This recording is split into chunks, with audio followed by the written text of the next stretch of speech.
everyone. Welcome to Stream. My name is Nick. My name is Jeremy. And we're streaming live from the California Bay Area in our stream studio. And as you can see, we got upgraded. That's right. Again, thanks to your support, we're able to get a brick wall installed in our studio. And now we got an awesome background. Dude, Nick, I gotta say, your DIY skills have gotten even better from last week, man. Dude, quarantine got me prepared. Anywho's, if you are new to Stream, to give more info, Jeremy and I, we are mentors with Area Youth Ministry, and Stream is a weekly youth program for both Christians and non-Christians, where we answer your questions, hear relevant content from the Bible from high school students and mentors. We're so glad you're here. In fact, if this is your first time joining us today, we wanted to give you a special welcome. Please put a comment first in the chat, and Stream hosts are going to welcome you. Stream hosts, why don't you give you guys a few seconds to do that right now. If maybe this is your second time, your third time, you can put that too. We're glad you're here.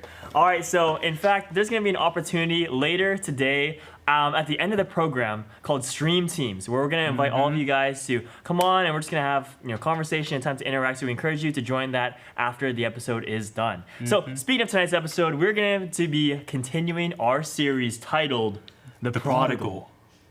All right, see, so that's a pretty cool word. And in fact, today is a pretty cool episode. Today we're going to be talking about the topic of resentment. Ooh, some foreshadowing there. All right, and we hope that you guys enjoyed the episode tonight. Before we get started here at Stream, we love to have fun with the live team and also with you guys, the audience. And we want to keep up our Stream tradition of opening activities. All right, so Nick? Yeah, Jeremy? All right, so we've been friends for a while, right? A long time, 7 years or so. Okay, and we've gotten to know each other even better during shelter in place. Yeah. So would you say it's accurate? Like, if you can tell what I'm thinking just by my face, right?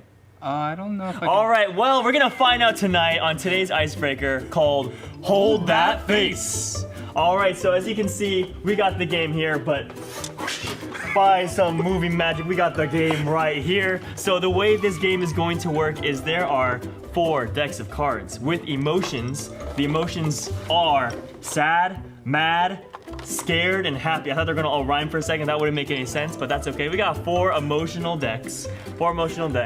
And what we're gonna do is we're going to take turns drawing 4 cards from a single emotion deck, like sad, 4 scenes of sadness, and then we're going to have someone guess, we're gonna have someone try to act out that emotion with just their face. No sound, no words, no nothing, just their face. And then another person's gonna have to guess which card they're trying to act out. Yeah, and for those of you guys at home, you'll have a chance to guess too. We'll put up the choices up here on this screen and just put it in the chat what you guys think is the correct answer. And to help us out, we got a special guest. He's a very emotive person. Jordan Yu! Let's go, let's give it up. Let's give it up, Jordan Yu. Straight from last week's episode of Stream. Welcome, Jordan. Hello, thank you. All right, I have no idea why you picked me. I don't have much emotions, but that's okay. So this game, this is some high-tech stuff. We got a mirror right here. So the way this works again is we got a mirror. It's gonna be holding up. Person's gonna be able to guess, try to act out motion with their face. So the way this is gonna work is for this very first round, I am going to pick. Take these 4 cards, and I'm going to pick one of them, give it to Nick, and he's going to act it out. So, all right, there's a lot of good stuff, All right, there you go. There you go, Nick. It's round you 1. got the mirror of emotion right there, and we're gonna give you 10 seconds to get your face formulated on said emotion, and then, oh yeah, right here, as you can see, round 1 is sad. So Nick is going to be acting out a sad emotion with a specific scene behind it, and Jordan is going to guess what that scene is. So all right, you ready, Nick? I think I'm ready. All right, so we got 3, 2, 1. All right. Bam! These are the 4 options. Nick, please show that face to the camera as well too. I'm feeling that one. All right, so Jordan, you got 10 seconds. It doesn't look like D. Not quite as tragic as A. And you're not that lazy as B, so let's just say C. You're out of milk. You're out of lactose. Oh my gosh, you're right. Yeah. Okay. I'm out of milk. All right. So sorry, I forgot to say how we're gonna keep score. For the person who does the face, if they get it right, that's 2 points. The person that guesses, that's 1 point. So Okay. 2 points. Nick, that's 2 points. Jordan, that's 1 point. And now we're going to go. So Nick, you are gonna get to pick the next one, which is going to be from. Which one is the next one?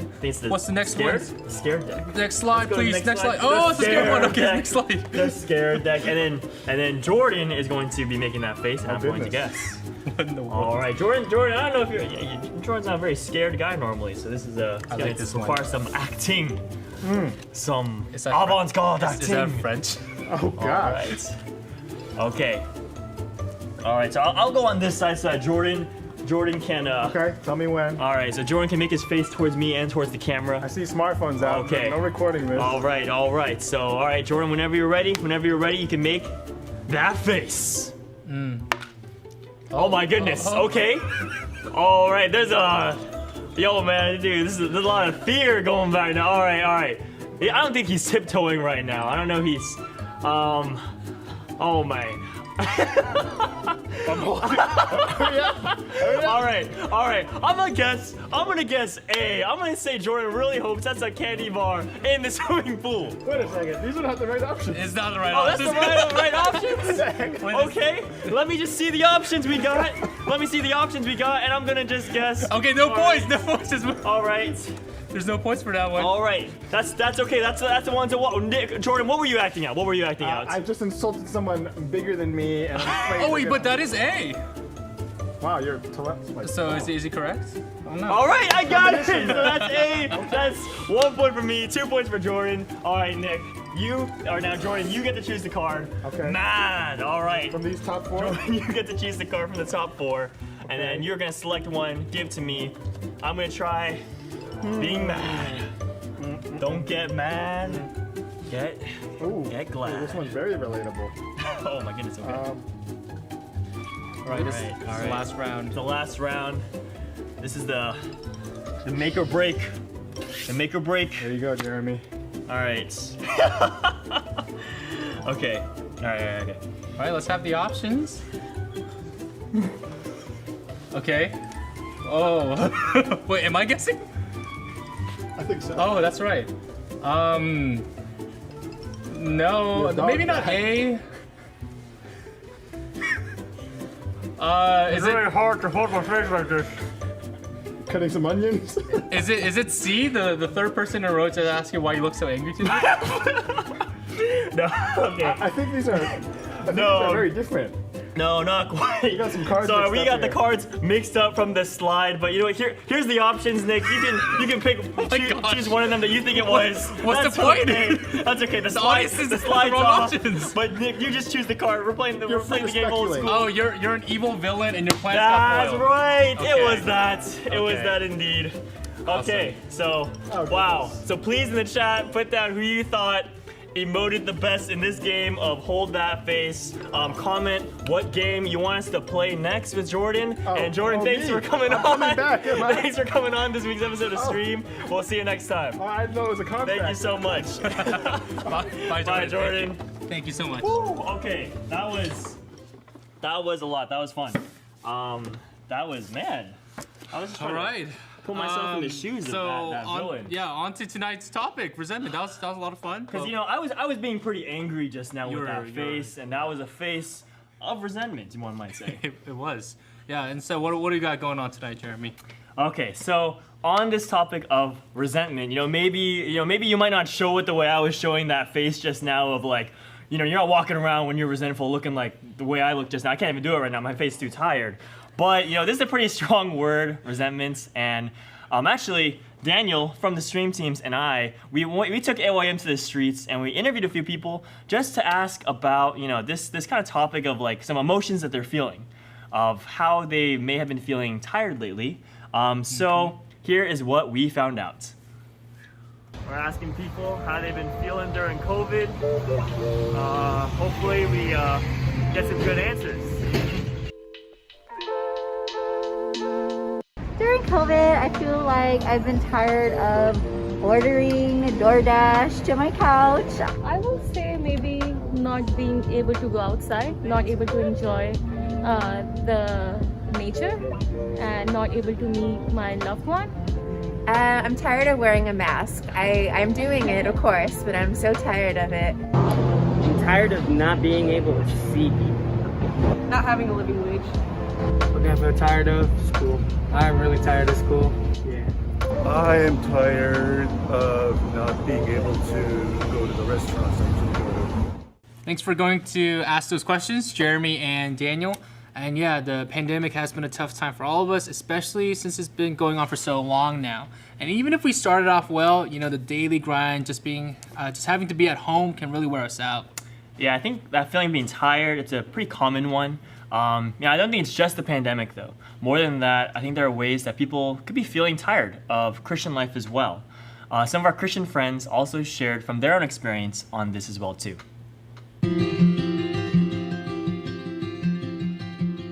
Yeah, I've been pretty tired of church sometimes.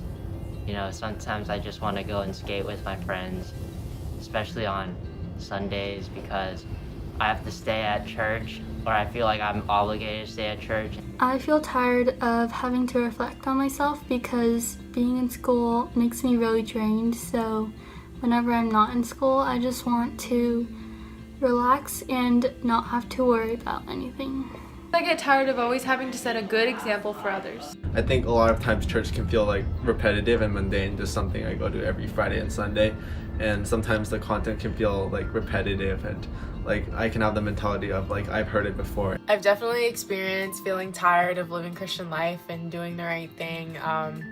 Just sometimes throughout high school when I would feel like it is such a chore to go to Sunday service and Friday Bible studies every single week. I thought like there are so many things that I could be doing or not doing, just like sleeping in or hanging out with my friends, going on long weekend trips to wherever I wanted.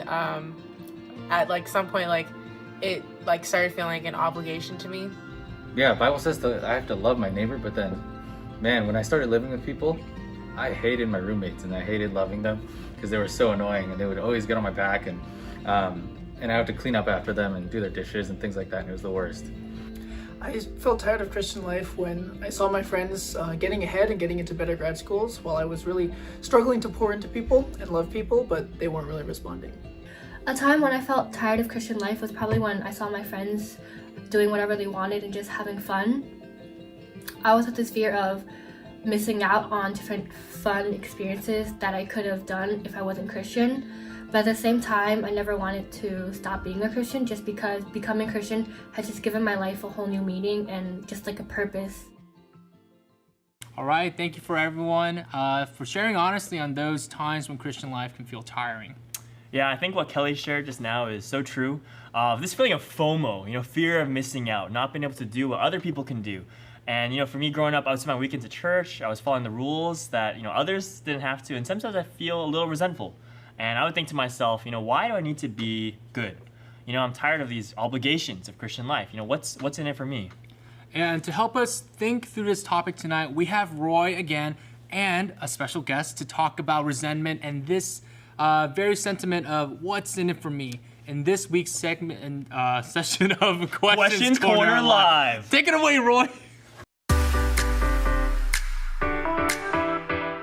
Hi everybody. Before I get started, I just want to say thank you to the students for their very honest answers about the different ways that they might be feeling tired of church and really voicing these questions like, why am I doing this? What's in it for me? And because I think these are exactly the feelings and the questions we're going to get in the story we'll look at today. So last week we started talking about the prodigal son in Luke chapter 15, but we actually only read part of the story and we sort of skipped the beginning and we didn't get to the end. So I want to share those two parts with you.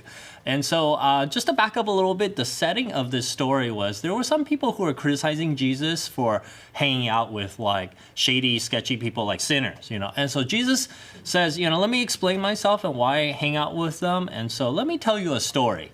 Actually, let me tell you 3 stories. Okay, so first story he tells is, he says, well, let's say there's like a shepherd and he's got 100 sheep, but he loses one of them. So what would that shepherd do? He's going to go and look for that one sheep. He's going to go on all-out search for it. When he finds it, he is so happy, he throws a party to celebrate. Second story, let's say there's a woman who has 10 coins in a rare collection and she loses one. What's she going to do? She's going to go on an all-out search, turn the house upside down, and when she finds that coin, she is so happy, she throws a party to celebrate.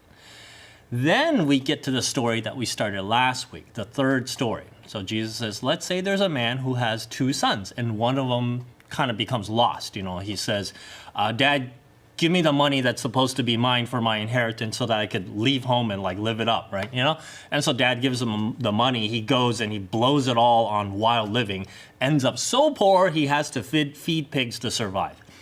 But the real shocker of that story comes when the dad welcomes this younger son home. You know, after he squandered everything, he welcomes him home with open arms and throws a big party to celebrate. And the dad says, "This, my son, was dead and he's alive again. He was lost and is found." And they began to celebrate, it says. But the third story's not over. So Jesus goes on to say, "Now his older son was in the field. And as he came and drew near to the house, he heard music and dancing. And he called one of the servants and asked what these things meant. And he, the servant, said to him, 'Your brother has come, and your father has killed the fattened calf because he has received him back safe and sound.' But he, the older son, was angry and refused to go in. His father came out and entreated him. But he answered his father, 'Look, these many years I have served you, and I never disobeyed your command, yet you never gave me a young goat that I might celebrate with my friends. But when this son of yours came, who has devoured your property with prostitutes, you killed the fattened calf for him.' And he, the father, said to him, 'Son, you are always with me, and all that is mine is yours. It was fitting to celebrate and be glad, for this, your brother, was dead and is alive. He was lost and is found.'" So let's imagine if you were the older brother, the older son, older brother to the kid who ran off and, wasted half the family fortune on parties while you slaved away on the family farm, right? And that day comes when your no good brother comes back smelling like a pig, and your dad, guess what? He throws another party for him. How would you feel if you were the older son, right? Now, even if you've never worked on a farm, I think that experience of like serving for a payback that never comes, or like seeing somebody else get something that you worked so hard to earn, that's something a lot of us can relate to. And my friend Sam told me that he could really resonate with the older son in this story. So let's have him share his story now. Hi everyone, I'm Sam, one of the mentors here at Area Youth Ministry. Want to give a quick shout out to all the Limbrook Agape officers as well as the other Christian Club officers. You guys know who you are.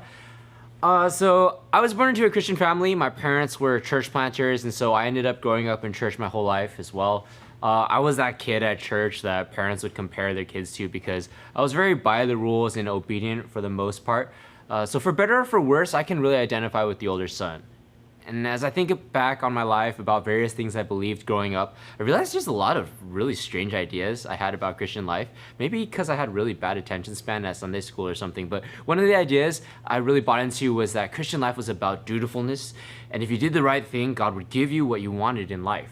And maybe it's because every time the teacher would say, "Only the good boy will have their snack today," or something to that effect, and my 5-year-old brain didn't know any better but to think that this might also be how God operated. But if I did the right things in life, if I was a good person, then God would reward me, something like that. And that mentality actually stuck with me for a long time.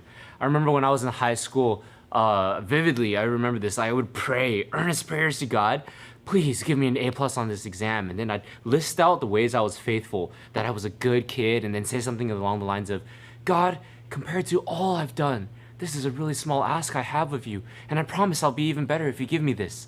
And then I'd emerge from that prayer and go to sleep full of confidence that my God was for me and nothing could stand against me, especially not Mrs. Kaiken in that math quiz. And the next day I'd walk into class, chest out, head high, because my God was mighty to save me from this quiz. And all was good until I sat in front of that quiz that I was woefully unprepared for, took one solid look at every problem, and then felt all the strength just leave my bones and all hope just fall from my soul into the earth below. And as ridiculous as it sounds, I developed genuine resentment against God, and I'd wonder, why the heck am I even being a good guy if you're not gonna bless me? And everyone else is cheating, and I did the honest thing at least of entering as I was, unprepared. But why did you forsake me, God? And even though it sounds like a ridiculous picture, it really embodied something I deeply believed at the time, that if I did good things, I should get good things, and God would be my supplier. And as time went on, I started to get the feeling that all the good things I wanted in life were actually out there in the world. I went to an international school in Taiwan for high school, so I was surrounded by very, very rich people with extravagant lifestyles. To give you a picture, one of my friends received a private jet for his 16th birthday. Yeah, something like that. It literally looks something like that. And so if you had a better Sweet 16 than that, let us know in the chat below. But yeah, sheesh. So in that kind of environment, the frustration of staying at home and being the dutiful good boy while all my friends were living it up, that frustration really grew, and I eventually became bitter at the fact that I was Christian. My friends would go out and party and club and drink, smoke, do all sorts of things like that, and I couldn't do it. And they all seemed so happy, and I just stay at home and get bitter. And for me, not only did my parents say that I couldn't go out, my friends would even make jabs at me like, doesn't it say in Luke 115 verse 1003 that thou shalt not club? Or just straight up things like, nah, he can't come, he's Christian. I became bitter because it seemed like everyone was having a blast, and I felt like, what's the point of trying to be good and live Christian life? I also experienced envy towards people who had some dramatic testimony about how they had some moment where they were wasted on the floor, wondering about the meaning of life and having a really powerful encounter with Jesus, kind of like Leo from last week. But yeah, those testimonies always moved people the most, and me, I couldn't even pinpoint a date that I gave my life to Christ, and it made me feel like, you know what, maybe I should just leave church and do something crazy. Then I can do what I want, and then I'll come back to church, and I'll have an awesome testimony. And I was frustrated that no one, including God, seemed to care about how hard I worked to be a good person my whole life. But you know what? There was a turning point for me. When I realized that I had it wrong the whole time, God never asked me to work hard to be a good person, because it's impossible to be a good person on my own. And I learned this when I ended up sinning majorly, and it absolutely devastated my world. I crossed boundaries, and I made mistakes, and I wronged people in ways that I could never take back. I lost the trust of the people around me that I loved the most, and ultimately my image as a good Christian was just out the window, it was shattered.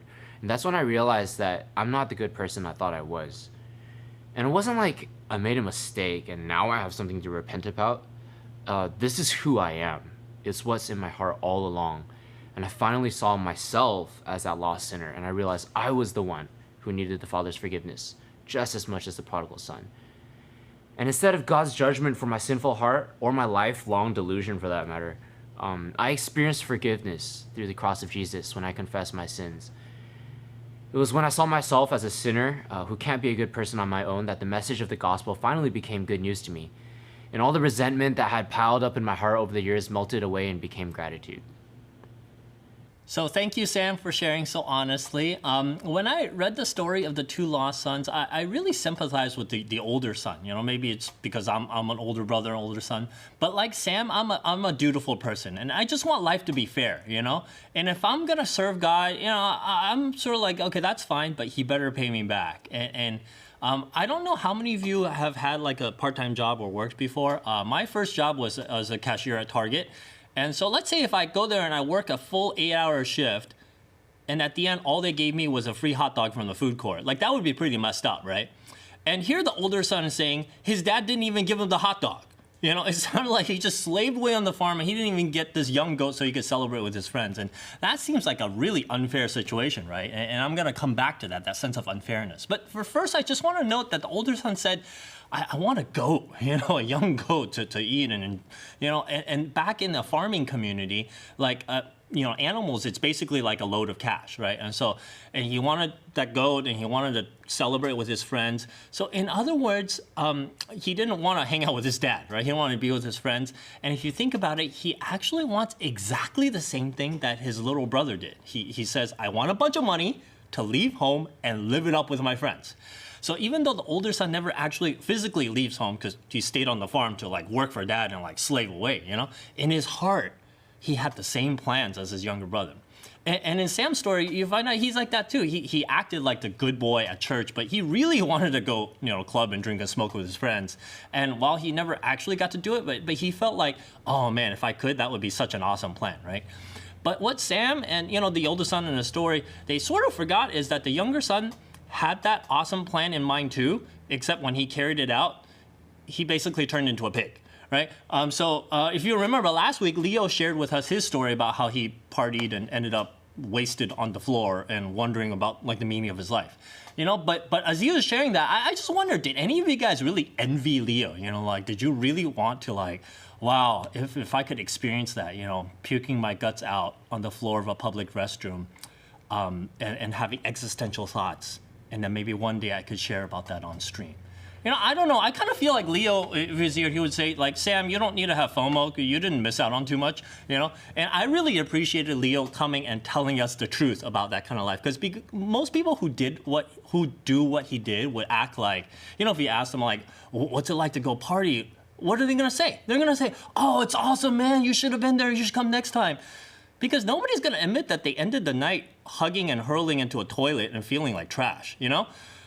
So the older son, he felt really deprived about not being able to do what he wanted, but maybe that wasn't so bad because what he ended up being deprived of was a life of shame and regret.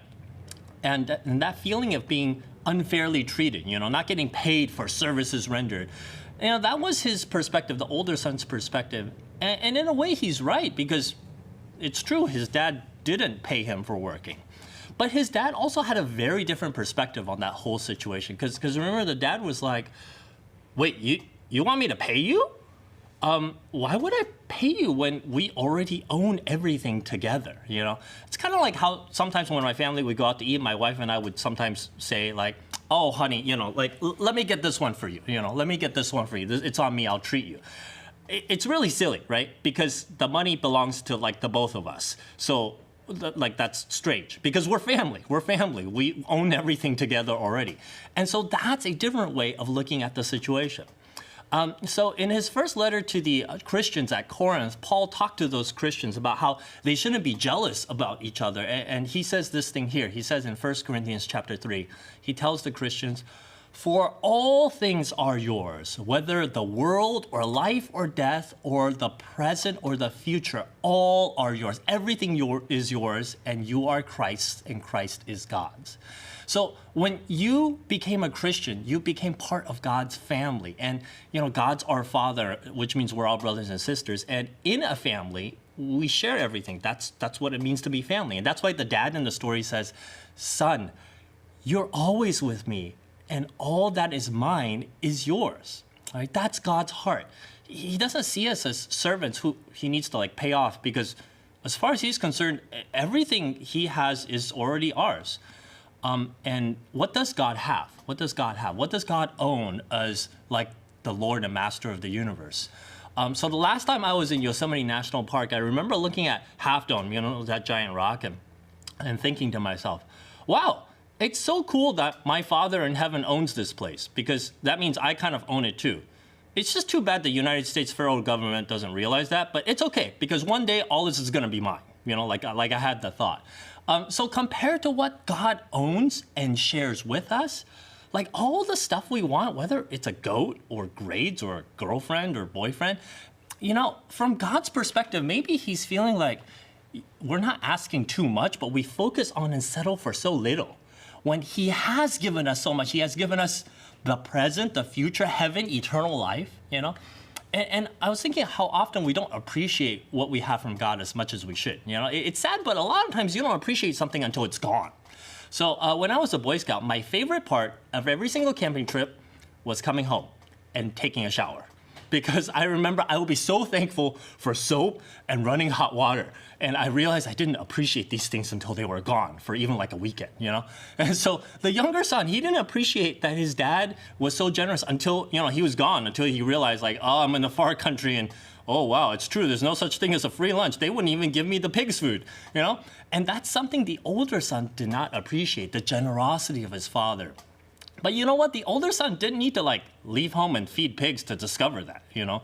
You just have to sort of be willing to change your perspective and get out of this like, oh, I'm a slave in my own house sort of mindset and think about like, wow, what are all the things that I have from my creator, you know? And those things could be as simple as soap and water all the way to health and family. And I get education, I have friends, I have a church community.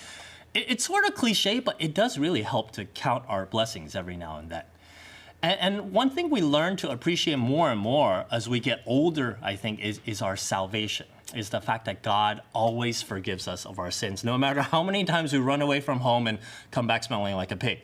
And that's part of Sam's story too, how he used to think, like the older son, you know, he used to think he was a good boy, he stayed home, followed the rules. And it wasn't until later that Sam realized, you know what, actually in my heart, I'm just like the younger son.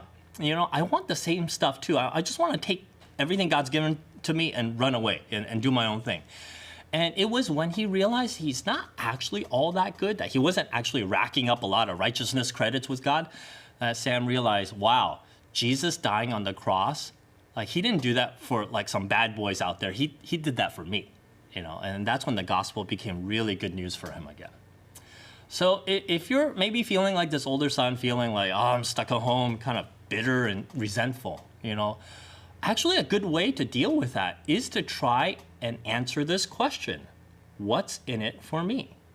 What's in it for me? And instead of feeling like I'm a slave to duty and obligations, maybe think about how God would answer that question. What's in it for me?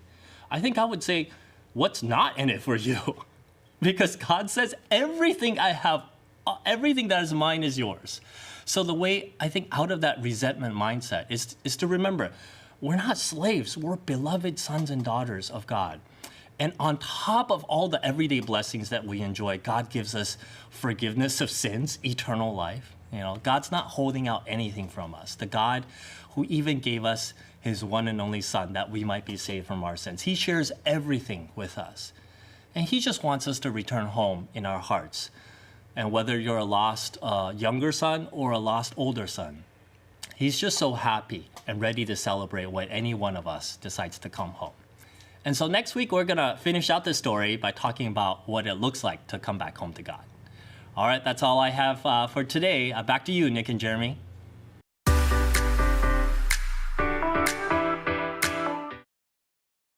Thank you so much, Roy and Sam, for sharing your stories on tonight's topic of resentments. And I think what Roy said is just so true. Just that practice of just changing perspective of counting, blessings, and how that can actually just really help us not to grow resentful. Yeah, thank you guys so much. And if you liked tonight's episode, please make sure to like and subscribe on the button below and to stay up to date on all things AYM. And next week, we'll be concluding our series on the Prodigal, with next week being a special episode titled Return. So it's going to be a special episode. It's going to have some cool elements, including music. Stay tuned to find out more. All I know is that it's going to be popping. It's going to be happening. See you next week, same time, same place. All right, so now we're going to head to our stream teams. The description is in the link. The link is in the description box below. Again, there's just 2 stream teams. It's a really awesome time. Please go there. If you have any questions about tonight, please ask them there. It's going to be a really fun time, so we will see you in the stream teams down below. Yeah, have a great time. And from the stream team to you guys, we out.